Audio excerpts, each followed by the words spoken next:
Welcome to The Cynical Developer, the podcast that helps you to improve your development knowledge and career through explaining the latest and greatest in development technology and providing you with what you need to succeed as a developer.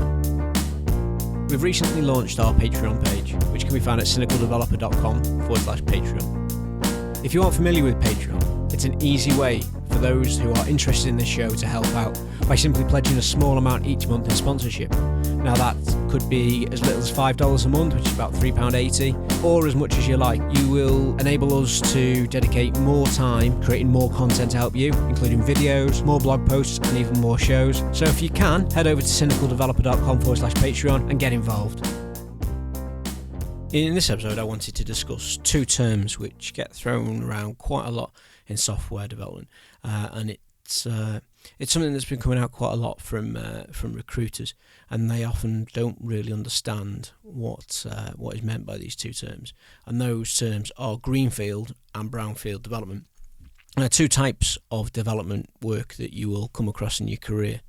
So what I wanted to do is just discuss what each of these terms means, and we'll start really with the one that everybody loves to do, and it's Greenfield development. The terms Brownfield and Greenfield both come from farming, and a Greenfield is a field that has not been ploughed or used before, and it's covered in grass, so it's a field that is Greenfield. Brownfield is then logically a field that has been ploughed before, so it's not covered in grass. So it's just mud, earth, dirt. So if we take those meanings and apply them to the software world, Greenfield is brand new development work, often seen in startups, young companies, or businesses who are going in a new direction. It can also be seen in companies that need to replace what they currently have, but they don't want to do it piece by piece. They want to just do big bang, here's the new system, this is what we've built. And then the flip side of that is Brownfield, and this is where you're fixing bugs, adding, extending, altering existing software.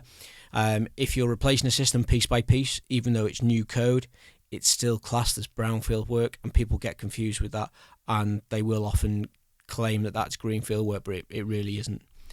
Now, Greenfield work isn't as common as there's Brownfield work, and you'll find that 90% of your career is spent ploughing fields where the soil has already been turned over by somebody else, and that's not something to be seen in a negative light at all, and you shouldn't get hung up on the two of these terms.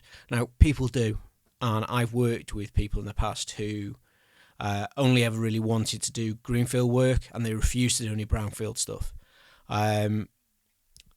One guy that springs to mind and sticks in my mind quite prevalently, and I always use him as an example.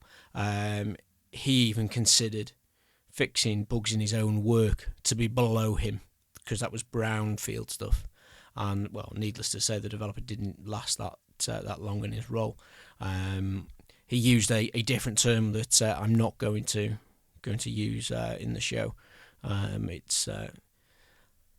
He wasn't a poo shoveler, as he put it. He just wanted to build new code, and that was it.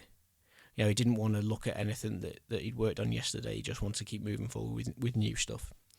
So please don't be that developer. And working with legacy code, it's more often than not frustrating. And like I've said before on some of the other shows, you're going to find yourself working with it most of the time, and it's very easy to start nitpicking at the project and the code that you've been assigned to, but try not to do that. You don't know the limitations and constraints that the original team were under, so just look at it as a chance to show what you can do to improve the situation. So it's a very short show this week. I had planned to finish up our little mini series of hackathons, and I'd recorded a show to go back and look at Hack 24, and I spoke to one of the hackers from the event and got his views on the event retrospectively. But during the transfer of the show from the SD card to my solid state drive for editing, something went a little bit wrong and the files didn't transfer properly.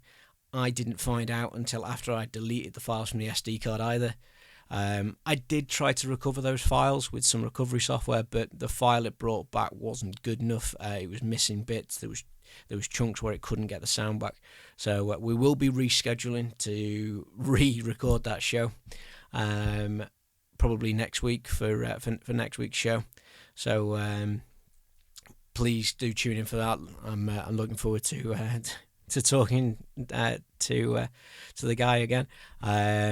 But it is what it is, you know. We're all human. We all make mistakes, and I've dropped the ball this time. But hopefully, this episode that I brought forward a little bit is of interest and of use to you.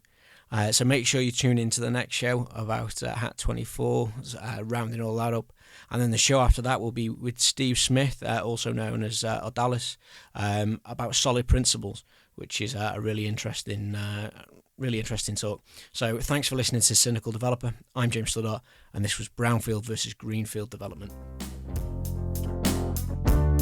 If you have any questions about this or any other episode, then drop us an email, a tweet, or leave a comment on the website where you can find all the resource links, show notes for each episode. And if you enjoy this episode, please leave a review on your favourite podcast platform, iTunes, Stitcher, whatever it is, and help the Cynical Developer to reach more developers around the globe.